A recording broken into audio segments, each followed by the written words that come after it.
to the other people trying to make a living. Yeah. They're a liability to be on the field to people's safety. And if the NFL cares about safety the way they claim to shut everyone up and ignore the issue like they want, then they need to be tougher on the players who are being malicious. Right. In all fairness, Vontaze Burfict is just carrying that reputation of AFC North linebackers just being absolute jerks.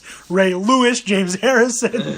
So Perfect. Yeah, I guess follow suit, sure. Yeah, like I'm not trying to stop football from being football. It's a violent game, but there are steps you can take to make it not stupidly violent. And, absolutely. And it's better for the players when more of them are healthy, and it's better for fans. It's a better game when you've got the top players healthy. So yeah, I think they need to take steps, and as Tony said, especially when you've been marked as having done it. Trevathan, he needs to be more carefully watched going forward after this. Yeah, absolutely. I hope that is something that they take into account too, and if he does it again, that's when you slap down longer suspensions. I think so. I think, in addition with the targeting, there should be a fine. At the very least, his medical bills. Yeah, lose the game check, and it goes to charity or something, or if it's not a star player on the other team that you hurt, then it goes to their medical bills, because not every NFL player is making a ton of money. There's a lot of guys that are not making that much. Well, it depends on your definition of not that much. Well, for how long their careers are, it's not that much.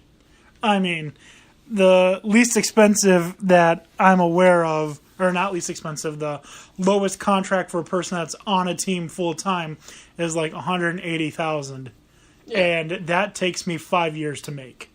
Right, but that might be he might be in the league making that for 5 years, and that's it, and that's the rest of his career, and he's probably not prepared. It'd still take him 20 to make that. Exactly. Exactly.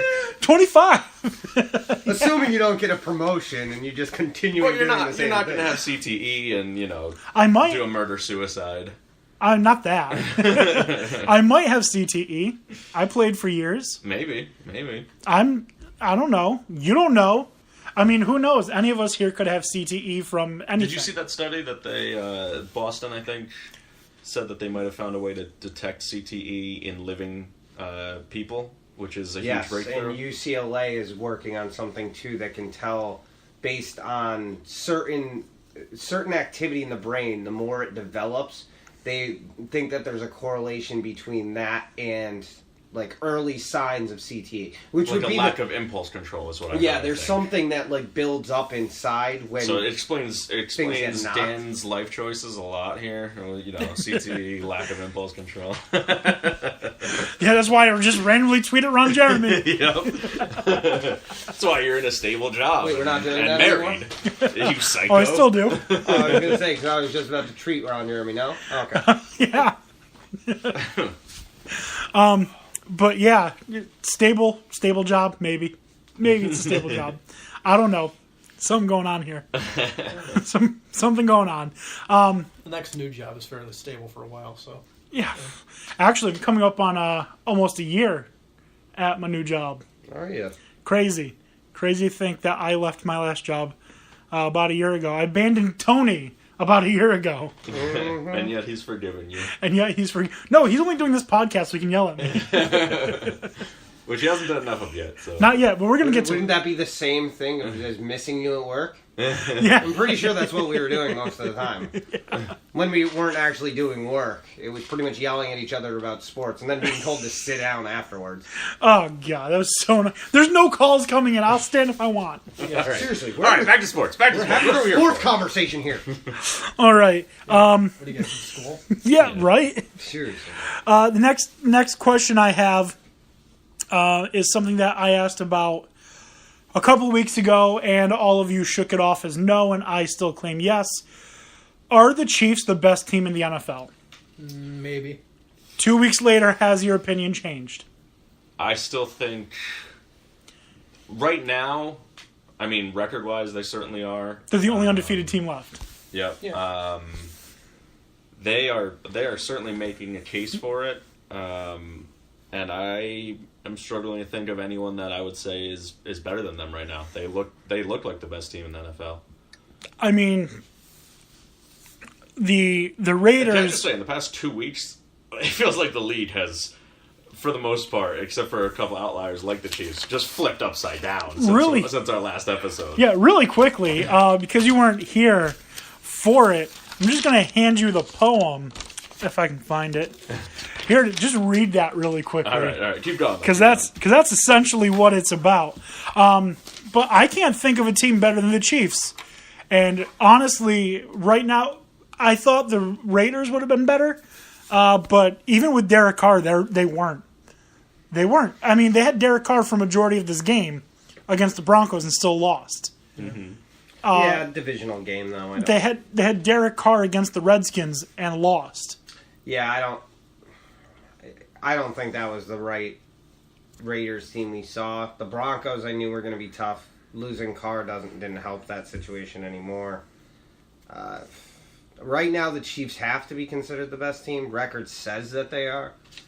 I don't know that at the end of the year we're going to believe that. I still think that, listen, at 2-2, we can be as shocked as we want at the Patriots, but no one in this room is counting them out. Right. Yeah. I mean, you can't overlook a 3-1 Green Bay. Is looking to be like one of the worst right now in the Right. league. Who? Right. Yeah. The Patriots. It's not Patriots looking good. defense It's is- really not good, especially is that secondary. really bad, and they need to do something besides just rely on Brady. But I'm in the same sense. I'm not going to write off Atlanta yet. Although that was a very telling game and interesting to see last week. And I'm also not writing off right now. I'm not going to write off Green Bay either.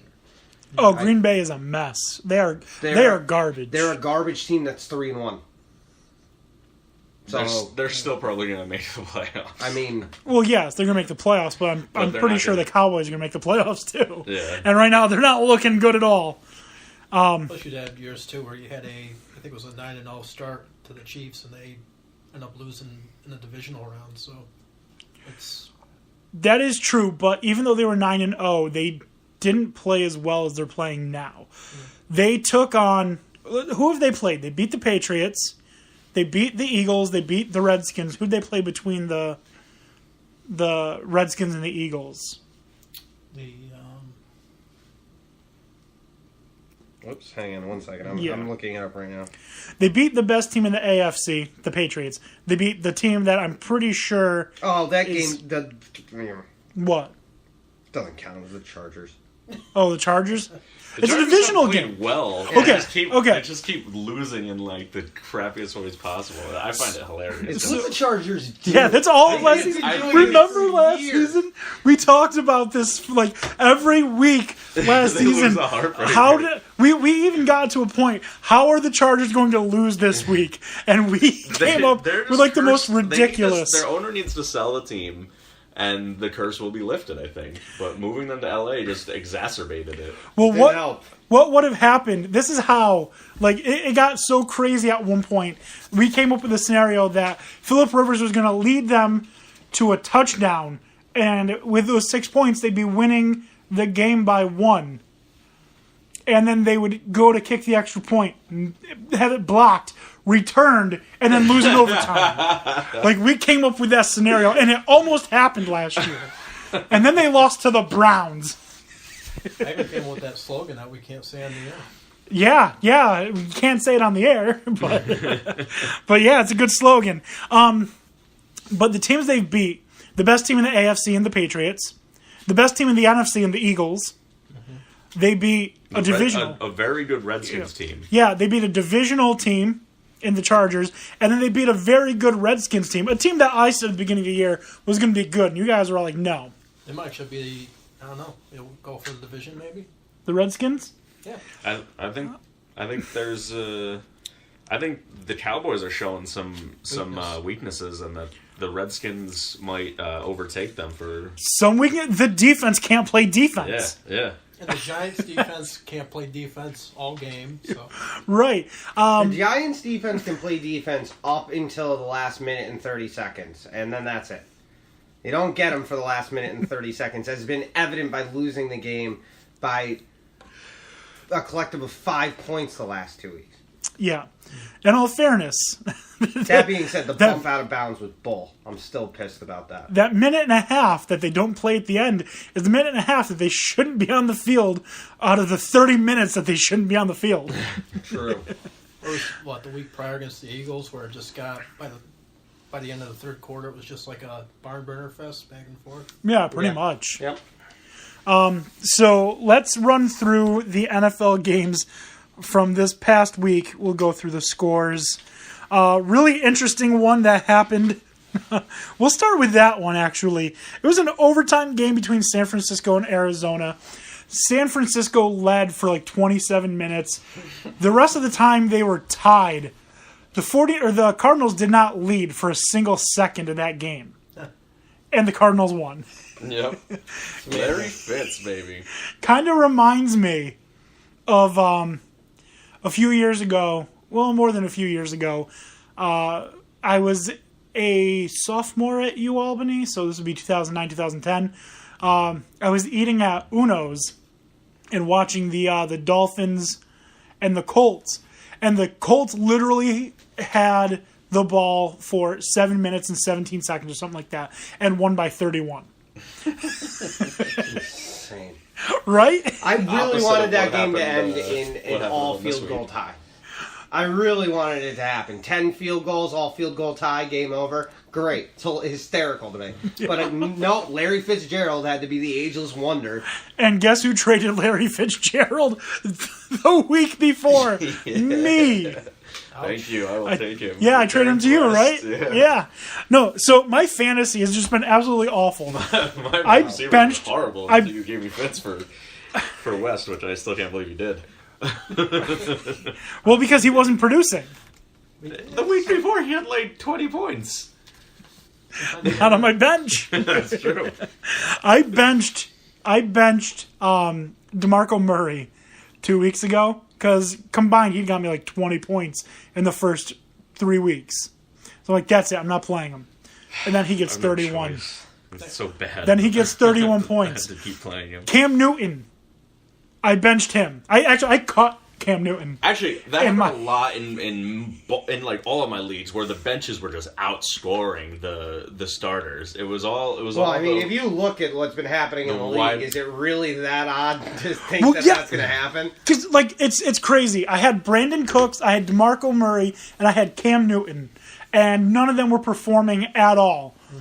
So I take them out, and then I drop Cam Newton. Cam Newton has a hell of a game. Brandon Cooks gets 41 fantasy points. Yeah. DeMarco Murray gets 31. And I don't have any of them. And now I traded Brandon Cooks. I traded DeMarco Murray. and the Yankees tied it up 3-3. Are you a Yankees fan, Dan? No, that was just cool. You got excited. It was like- cool to see it happen. I love when it's a full count. Oh, it's Didi Gregorius. I love a full count. You know, that's the most exciting time of baseball. Gregorius the Glorious. Sir Didi. Yes, Sir Didi from Dexter's Lab. But fantasy has just been absolutely awful. I don't think I won the first week in both of the leagues I'm in and haven't come close since. Like, I literally scored like 38 points in our league this week. Terrible. I've been mashing up against some tough opponents. I think my team's been doing pretty good, but I'm 2-2 in that league. 3-1 in my other, and 4-0 in my other one. Congrats. Yeah. Once in our league so far, but now if you're interested in a trade, just check over, see if anybody interested yet. I don't know. Our league isn't exactly It's not very active. bench Not very proof, active. Yeah. Who would have thought, like, in that league, I guess I'm going to take Tariq Cohen. Yeah. Who's this guy? Yeah. Guess I'm taking him. Blaine Gabbert. Tyreek Hill. I heard this guy might be okay. No, people knew Tyreek Hill. I mean, Kareem Hunt. No, Hill too, because Hill's been going off. And Well, yeah. too.